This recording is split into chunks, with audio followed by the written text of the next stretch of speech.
Hello and welcome back to another episode of TWIG, and this week there's been a pretty big Core Wars update with a bunch of new maps that are really cool, and also this month's new Ultra items came out and I think they're probably some of the best we've ever had, so yeah, it's really exciting. Let's get into the video.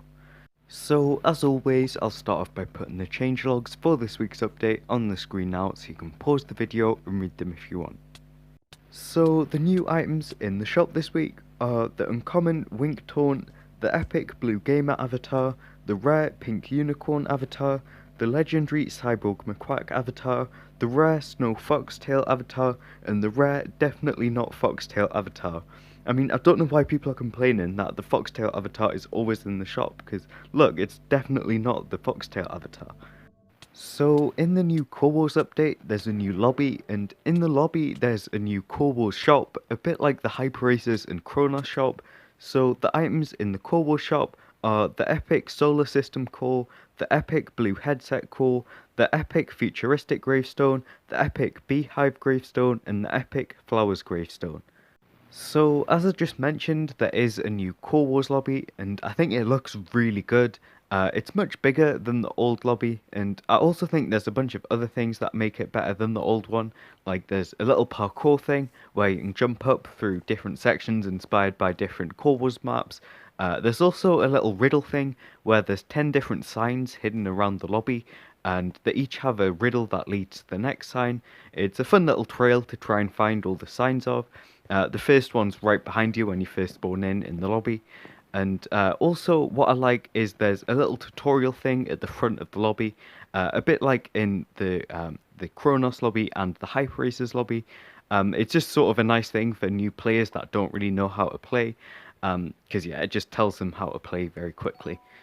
So this week, 3 new maps were added to Core Wars, and they're the winning maps from the Core Wars map competition.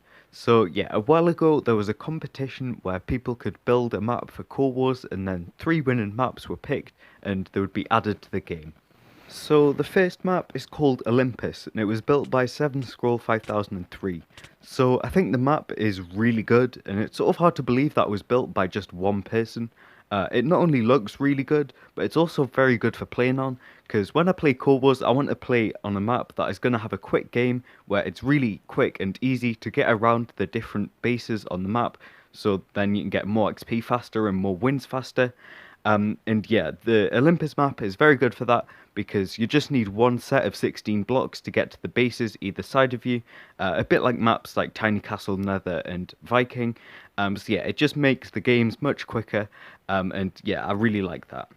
So the next map is Runestar's Breach by Apex Studios. Once again, I think it's a really good map. Like all of the new maps are really good, but that's sort of why they were chosen to be added. But yeah, like the Olympus map, you just need one set of 16 blocks to get to the people either side of you, which I really like because, like I said, it leads to quicker games. Although at first when I played on the map, I was a bit confused where to bridge off of because the terrain around the sides is a bit strange, but I'm sure that it'll be a bit like the Viking map, where once you get used to it, you'll be able to get around. So yeah. So the last of the new maps is Sakura by Harry Beast, Galaxite Shell, Abijak and Velo, and I think that the map is really good. It's probably one of my favourite maps in all of Core Wars, because yeah, it just looks really good. But yeah, it's set out a bit like the Candy map, where there's 2 diamond drills connected on one island, and that does mean that there's one base that's quite easy to get to, but then all of the other bases are quite hard to get to. You need a lot of blocks to get over to the other bases. But yeah, the person right next to you, you just need one set of 16 blocks to get over there, so that does make the game quite quick at the start, although yeah, you do need quite a lot of blocks to get to the other people around the side, so that can make the game a bit longer. But yeah, I still think the map is really good, and there's also a little hidden cookie in the map, and that just makes it like 1,000 times better. So that's all of the Core Wars changes this week, so the only thing left to talk about is the new Ultra items. So yeah, just in case you don't already know, each month 2 new Ultra items come out, and if you've got the Ultra membership, you can pick one of the items and then you get that item.